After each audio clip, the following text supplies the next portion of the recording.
Good afternoon. My name is Sally Burns. I'm from Australia, but I currently reside in Austin, Texas.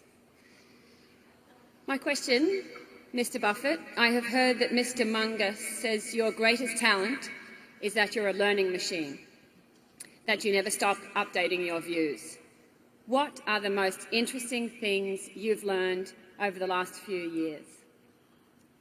Well, it is fun to learn. I would say Charlie is much more of a learning machine than I am.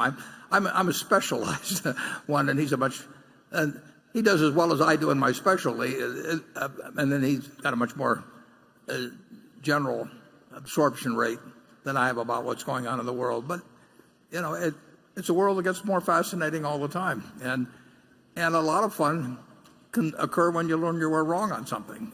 That's when you really learn that the old ideas really weren't so correct, and you have to adapt a new ones, and that of course is difficult. I don't know that I would pick out. Well, I think actually what's going on in America is terribly, terribly interesting. And politically, all kinds of things, but just the way the world's unfolding. It's moving fast. I do enjoy trying, to figure out not only what's going to happen, but what's even happening now. But I don't think I've got any special insights that would be useful to you. But maybe Charlie does. Well,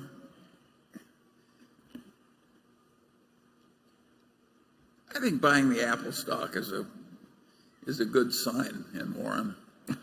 And now he did run around Omaha and ask if he could take his grandchildren's tablets away. And I mean, he did market research, and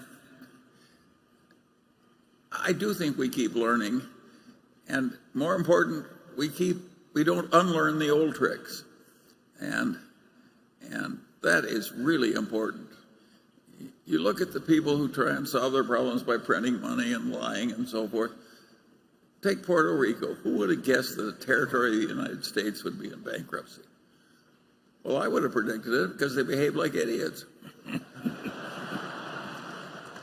And we did not buy any Puerto Rico bonds. No. And if you go to Europe, you look at the government bond portfolios we're required to hold in Europe.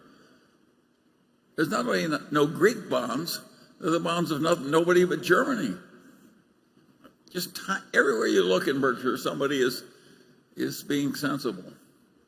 And that is a great pleasure. And to combine that with being very opportunistic, so that when something comes along, like a panic, it's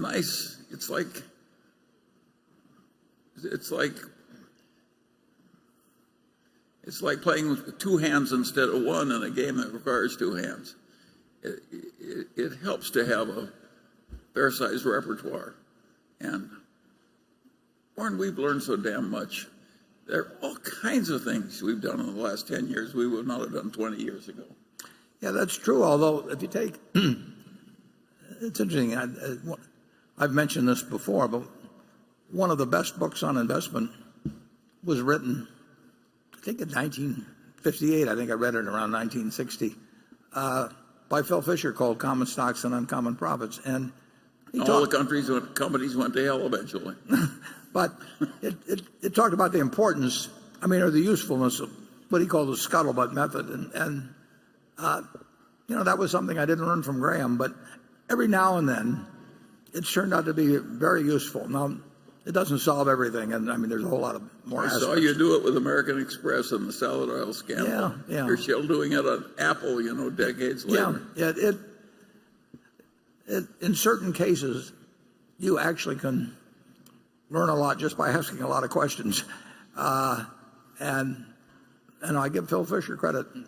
That book goes back a lot of years, but as Charlie said, some of the companies he picked as winners forever did sort of peter out on him, but the basic idea, you can learn a lot of things just by asking. In some cases, I used to, if I got interested in the coal industry, just say to pick one out of the air, when I was much younger, more energetic, if I went and talked to the heads of 10 coal companies, and I asked each one of them way later into the conversation after they got feeling very, it felt like talking, and I would just, I'd just say, if you had to go away for 10 years on a desert island and you had to put all of your family's money into one of your competitors, which one would it be and why? And then, then I'd ask them if they had to sell short one of their competitors for 10 years, with all their family money, why? And everybody loves talking about their competitors. And if you do that with 10 different companies, you'll probably have a better fix on the economics of the coal industry than any one of those individuals has. I mean, there's ways of getting at things, and sometimes they're useful, sometimes they're not. But sometimes they can be very useful. And the idea of just learning more all the time about, I'm more specialized than that by far than Charlie. I mean, he wants to learn about everything, and I just want to learn about something that will help Berkshire. But it's a very it's a very useful attitude toward the world. And of course, I don't know who said it, but somebody said the problem is not in getting the new ideas, but shedding the old ones. And there's a lot of truth to that. We would never have bought ISCAR if it had come along 10 years earlier. We would never have bought precision cast parts if it had come along 10 years earlier. We are learning, and my God, we're still learning. Good morning, or good afternoon, Warren, Charlie, John, Hi. Norwood from West Des Moines, Iowa. You guys have iron bladders. We won't tell you the secret of that. I was wondering about a contraption under the table. No. You can come down and inspect. All right. Hey, I had a question for each. Warren, I was fortunate to ask you a question, I think in 2011, about legacy and what you wanted to be known for 100 years from now. And I'm kind of curious to hear what Charlie would like to be known for. And Warren, I'm 52, so I guess you started doing this when I was born. And I'm kind of interested in a memory from your first annual meeting. My first memory when Warren got on this subject, and they asked him what he wanted said at his funeral. He said, I want them to all be saying that's the oldest looking corpse I ever saw. and That may be the smartest thing I ever said. No, well, with me, very simple. I really like teaching, so basically that I've been doing it formally, and you can say somewhat informally, all my life, and I certainly had the greatest teachers you can imagine. So if somebody thought that I did a decent job at teaching, I'd feel very good about that.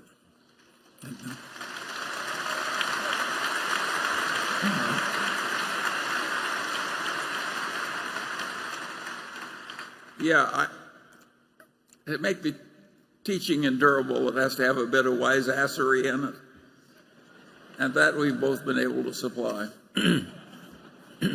And for those of you who are old-time basketball fans, I might mention that on Wilt Chamberlain's tomb it was reputed that it was going to say, "At last I sleep alone." Okay, station 9. Good afternoon, Mr. Munger and Mr. Buffett. My name is Ji Wenyan. I'm come from China. It's my first time to come to this meeting, and I think I'm very lucky to have a chance to ask questions.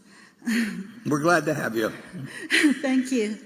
And everyone has personal dreams, and at different ages, maybe dreams will come differently. And what's your dream now? Charlie, we'll let you go. I didn't quite hear that. Well, what's your dream now? She says, My dream. Well, let's skip the first one.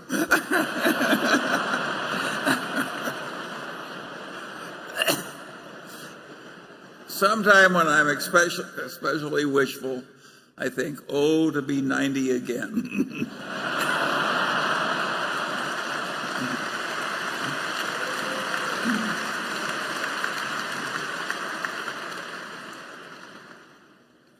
And I got some advice for the young. If you've got anything you really want to do, don't wait till you're 93. No, do it. No, that's the same thing I would tell students is that you can't always find it the first time or the second time, but when you go out in the world, look for the job that you would take if you didn't need a job. I mean, don't postpone that sort of thing.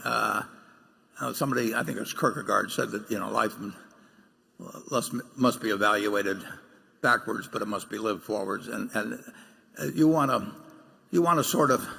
Charlie says all he wants to know is where he'll die, so he'll never go there. And so you do want to do a certain amount of reverse engineering in life. I mean, that doesn't mean you can do everything that way, but you really want to think about what will make you feel good when you get older about your life, and you at least generally want to keep going in that direction. And you need some luck in life, and you got to accept some bad things that are going to happen as you go along. But life has been awfully good to me and Charlie, so we have no complaints. What you don't want to be is like the man, and they held his funeral, and the minister said, now it's the time for somebody to say something nice about the deceased. And nobody came forward. He said, surely somebody can say something nice about the deceased. And nobody came forward. And finally one man came up and he said, his brother was worse. Yeah.